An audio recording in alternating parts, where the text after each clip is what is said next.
Night drive, Malikappuram എന്നീ 2 സിനിമയ്ക്ക് ശേഷം അഭിലാഷ് പിള്ള തിരക്കഥ എഴുതി ഡയറക്ടർ വിനയൻ്റെ മകൻ വിഷ്ണു വിനയൻ ആദ്യമായി സംവിധാനം ചെയ്ത അർജുൻ അശോകൻ, സംഗീത, അപർണദാസ്, ഷൈജു കുറുപ്പ്, സിദ്ദിഖ് തുടങ്ങിയവർ പ്രധാന വേഷങ്ങളിലെത്തിയ ആനന്ദ് ശ്രീബാല എന്ന സിനിമ കണ്ടിട്ടാണ് വരുന്നത്.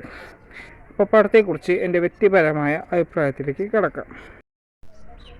ഈ സിനിമയിൽ എടുത്തു പറയേണ്ട ഏറ്റവും വലിയ കാര്യം എന്താണെന്ന് വെച്ചാൽ സിനിമയുടെ സംവിധാന മികവാണ്.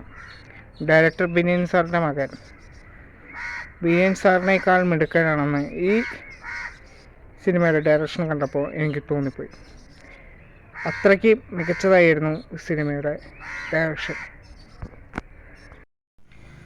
സിനിമയുടെ അടുത്ത പോസിറ്റീവ് എന്താണെന്ന് വെച്ചാൽ സിനിമയുടെ തിരക്കഥയാണ്. ഒരു മാളികപ്പുറം പ്രതീക്ഷിച്ചാണ് നിങ്ങൾ പോകുന്നതെങ്കിൽ നിങ്ങൾക്ക് നിരാശ സംഭവിക്കും. മാളികപ്പുറം സിനിമയുടെ റൈറ്റർ ആയതുകൊണ്ട് പറയുകയാണ്, മാളികപ്പുറം എന്ന സിനിമയുമായിട്ട് യാതൊരു താരതമ്യവും ഈ സിനിമയ്ക്ക് ചെയ്യാൻ പറ്റില്ല.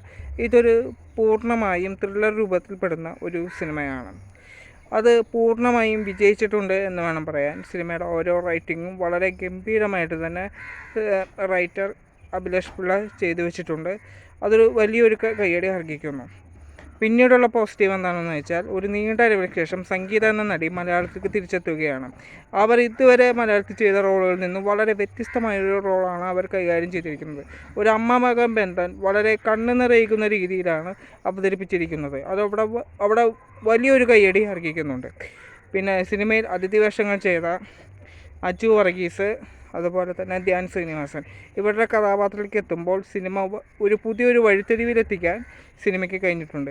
പിന്നെ സിനിമയുടെ അവസാനം ആരും പ്രതീക്ഷിക്കാത്ത ഒരു വമ്പൻ ട്വിസ്റ്റ് വരെ സിനിമയ്ക്കകത്തുണ്ട്. മൊത്തമായി പറഞ്ഞാൽ എൻജോയ് ചെയ്യാൻ പറ്റിയ ഒരു ഗംഭീര സിനിമ തന്നെയാണ്.